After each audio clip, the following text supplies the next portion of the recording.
Morning, everyone. Morning.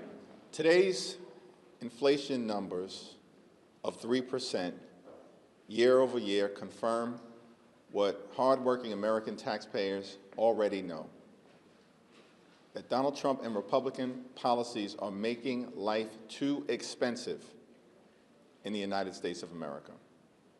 Donald Trump and Republicans promise that costs will go down on day one, but costs haven't gone down in the United States of America. Costs are going up. Inflation is up, the highest number since January of this year. Housing costs are too high. Grocery costs are too high. Electricity bills are through the roof.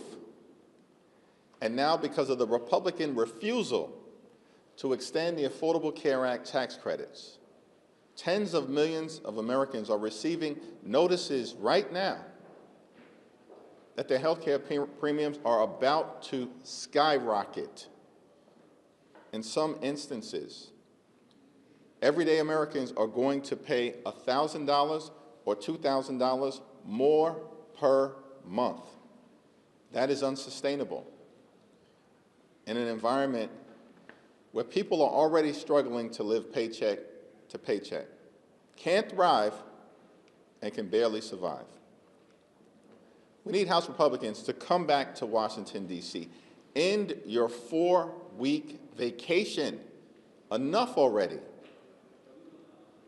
We as Democrats, House Democrats, Senate Democrats, are ready to sit down anytime, any place with anyone here at the Capitol or over at the White House to negotiate a bipartisan agreement, reopen the government so we can pay our hard-working federal employees, while at the same time, we need to decisively address the Republican health care crisis. It's crushing people all across the country. Meanwhile, Donald Trump and Republicans on Capitol Hill are nowhere to be found, have zero interest in actually addressing this issue. That's a shame. Questions? Leader Jeffries, the New York mayoral race early voting, as you know, starts tomorrow. Are you ready to endorse Mamdani in it? Stay tuned. Leader Jeffries. We are now at this point, day 24 of the shutdown. SNAP benefits are running out. People are starting to go without paychecks again. Now insurance premiums are already starting to go out. Republicans continue to say they're not going to do anything until the government is reopened. Is there a point where you just have to accept reopen the government?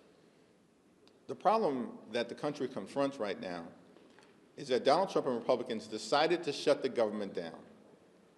Like, what's unclear about the fact that Republicans have the House, the Senate, and the presidency? And from the very beginning of this year, they've taken a my way or the highway approach, have steamrolled the country in all of the things, jamming their right-wing ideology down the throats of the American people. And now Republicans are claiming that they're helpless. The problem that we have right now is that House Republicans refuse to come back. They've literally been on vacation for 4 consecutive weeks. Donald Trump has found all of the time in the world to play golf. He can try to extort $230 million to line his pockets from the Department of Injustice.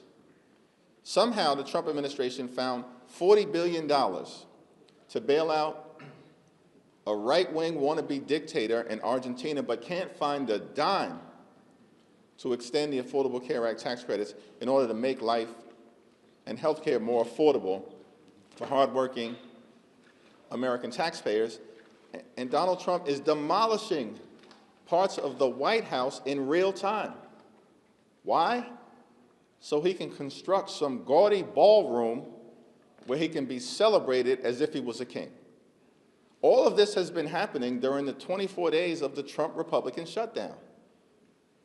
But they can't find a moment to talk with Democrats to find a bipartisan solution forward to reopen the government and to address the health care crisis that they are inflicting on the American people. That's why we find ourselves in this situation, and we need Republican support for a bipartisan path forward in order to get out of this situation. Leader Jeffries, Yeah. you just said that you would stay tuned on a Mamdani announcement. What more do you need to hear at this point? How many more conversations do you need to have? Why are you Same answer. refusing to endorse? Same answer. Why are you refusing to endorse? I have not refused to endorse. I've refused to articulate my position, and I will momentarily at some point in advance of early voting. Leader Jeffries, Thank you. Leader Jeffries. Thank you, Leader Jeffries. There are some bipartisan talks going on in the Senate on trying to pay federal workers that are currently furloughed right now. Would you support any legislation that comes out of the Senate, and are you aware of any talks, similar talks happening in the House between House Republicans and House Democrats? Yeah, we're prepared to support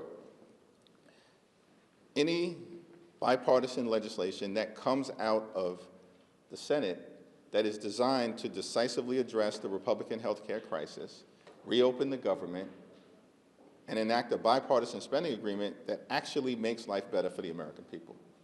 That's what we're prepared to support. Leader Jeffries, good morning. I understand the Democrats' position on health care and Obamacare here, but with the open enrollment period starting on the 1st, hasn't that ship legislatively sailed? No, the challenge is going to become even more significant for Congress and the President to deal with if this government shutdown drags on to November 1st. Open enrollment starts on November 1st. At that point in time, Americans all across the country are going to begin to further realize that their premiums, copays, and deductibles are going to skyrocket. And why is that happening? Because Republicans decided earlier this year that they'd rather gut Medicaid and then provide massive tax breaks to their billionaire donors, make those tax breaks permanent, but now, as we approach open enrollment, have zero interest in actually extending Affordable Care Act tax credits that benefit working families, middle-class families, and everyday Americans. And so the crisis has grown worse because of Republican inaction over the last several weeks. And if we get to November 1st and we hit open enrollment and Republicans have still refused to act with respect to the Affordable Care Act tax credits, I think that's going to increase the intensity and need for urgent legislative action to take place. Is retroactivity viable? Yes. Explain. Yes. Senator Thune has maintained that he believes the path out of this shutdown will come from rank and file members in the Senate, bipartisan conversations, maybe even a gang. You and Leader Schumer have maintained that the path out of this is with the conversation with the president. Can you help kind of reconcile the position that Leader Thune has in that things will come up from bipartisan rank and file conversations, and you saying that Democrats need to talk to the president? Why do you think that there's a gap between how you both see the path out of the shutdown? Well, Republicans in the House and the Senate, from the very beginning of the Trump presidency, haven't functioned like they are a separate and co-equal branch of government. What we've seen from Republicans in the House and the Senate is that they behave like a wholly owned subsidiary of Donald Trump and the Trump cartel. That's how they behave. A reckless rubber stamp for Donald Trump's extreme agenda, even when they're hurting their own constituents, because that's what Republicans did in the One Big Ugly Bill, largest cut to Medicaid in American history, ripped food from the mouths of children, seniors, and hungry veterans.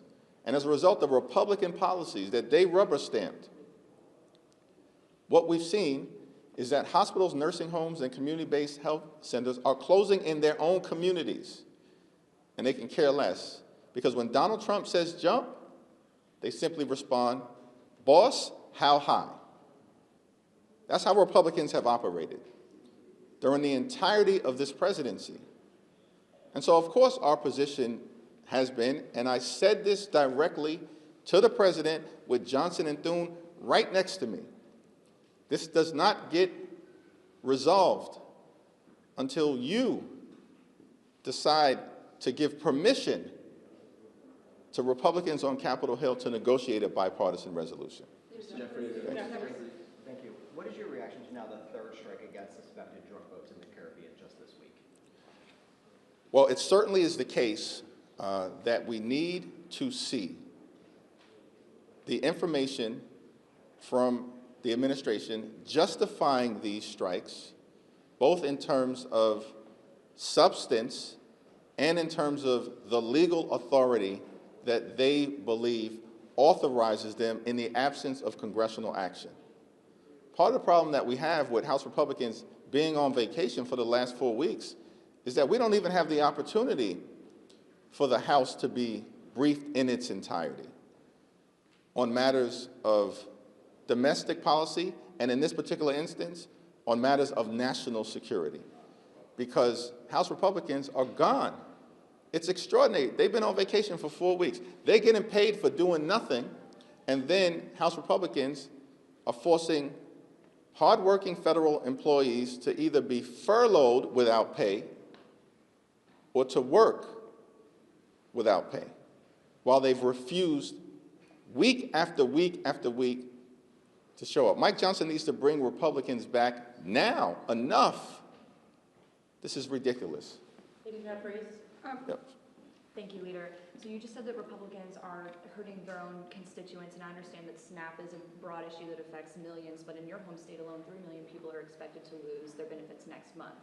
And you say you're ready to accept anything bipartisan out of the Senate. We have 3 Democrats who are voting for this right now. We said, no, I said we're ready to consider anything that emerges in a bipartisan way in good faith from the Senate. Thank you. Regardless, this is still a bipartisan effort right now to extend Biden's funding levels. If Democrats continue to not vote, reach the 60-vote filibuster, then does the party take this fallout responsibility? No, and I disagree with the premise that we're extending Biden funding levels. That's a Republican talking point. This is not that complicated to understand. That in December of 2024, a bipartisan spending bill was enacted, overwhelmingly passed in the House and the Senate, signed into law by President Joe Biden. That was in December of 2024. Donald Trump supported that agreement after detonating the original bipartisan agreement. In March of 2025, a partisan Republican spending bill was enacted that lowered the spending levels, and in our view, as Democrats, which is why in the House we overwhelmingly opposed it, hurt veterans, hurt nutritional assistance, hurt housing affordability, and hurt health care. That's why we opposed it, because that March spending bill wasn't Biden-level spending, it was Trump partisan-level spending, which they further aggravated by engaging in impoundments and rescissions in violation of the law in the 6 months that followed that March spending bill, partisan Republican spending bill, being jammed down the throats of the American people. So, first of all, we've made clear we will not support a partisan Republican spending bill that continues to gut the health care of the American people. We've been saying that for 6 weeks. We have not moved off of our position. We're going to continue to defend the health care of working class Americans, middle class Americans, and everyday Americans. Mr. Jeffries. Thanks. Do you have anything positive to say about Mamdani, and do you recognise that your refusal to do so is splitting the Democratic Party? I traveled throughout the country, and the Democratic Party is as unified as I've seen us throughout the entirety of this year, and you're about to experience that in real time. This won't be hypothetical. You're about to see it in real time in Virginia, in New Jersey, and in California as it relates to Prop 50. As I've said, I will have more to say about the mayor's race when I have more to say about the mayor's race in advance of early voting when I'm back home tomorrow. What is the strategy behind waiting until the 11th hour to weigh in on the New York mayor's race? This question has been asked and answered repeatedly. Thanks. Thanks. Virginia is now entering the redistricting arena. They're planning to redraw House maps. So what do you make of this ongoing redistricting battle that seems to be occurring between the red states and blue states? We have made clear that Donald Trump is trying to rig the midterm elections by gerrymandering congressional maps all across the country, and Democrats are going to continue to respond immediately, forcefully, and consistently with our view that the American people in a midterm election deserve free and fair elections, not rigged elections. And that's what Donald Trump is trying to do. The question that has to be asked is if all of the bravado that we see from Donald Trump, from Mike Johnson, from House and Senate Republicans, if all of the bravado is true, Why are they engaging in unprecedented efforts to gerrymander congressional maps as part of some toxic scheme to rig the midterm elections? Here's the answer. Because Mike Johnson knows the House is gone as it relates to Republicans. Gone. Because they have failed to deliver for the American people. They haven't made life better for everyday Americans. They've made life better for their billionaire donors. That's what the one big ugly bill was about. Inflation through the roof. Costs out of control. Trump tariffs costing the American people thousands of dollars more per year in expense. And now they're about to jack up premiums, copays, and deductibles on top of what they've already done to health care, which includes the largest cut to Medicaid in American history, a possible $536 billion cut to Medicare at the end of this year, hospitals and nursing homes and community-based health centers closing because of Republican policies throughout the country, vaccines no longer available in the manner that they should, kids having to be held out from school in places like South Carolina and beyond. This is a five-alarm fire in healthcare that Republicans have created. And that's why Republicans are gerrymandering congressional maps in places all across the country. But here's the thing. They did not expect Democrats to be able to forcefully respond. But the stakes are too high. And we are not going to unilaterally disarm, and we will not let Republicans mathematically change the congressional map so they can artificially hold on to power when the American people are ready to throw them out of office. What actions are House Democrats, Democratic leadership in general, taking to ensure SNAP benefits will be paid in November? And are you confident that recipients will receive their benefits even if the government is still shut down? The Trump administration has the resources now, including through an emergency contingency fund that has about $5 billion in it, to ensure that not a single American goes hungry if they refuse to reopen the government on November 1st. Not a single American should go hungry. And the challenge that we confront right now is that Donald Trump and Republicans on Capitol Hill are trying to weaponize hunger in order to jam their extreme right-wing policies in their spending bill down the throats of the American people. That's unacceptable. That's un-American. That's unconscionable. That Republicans are actually trying to weaponize hunger across the country. And here's the thing. This group of people, these extremists on the other side of the aisle, we will not let them lecture the American people about nutritional assistance when in their one big ugly bill, they cut $186 billion. These are Republicans this year, $186 billion from the Supplemental Nutritional Assistance Program. That's the largest SNAP cut in American history. And people believe right now that Republicans actually care about hunger when they ripped food away from the mouths of hungry children, seniors, families, women, and veterans to provide massive tax breaks to their billionaire donors. Get lost with that in terms of Republican spin. The American people are not buying it. Thank you, everyone. Thank you.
Thank you kindly.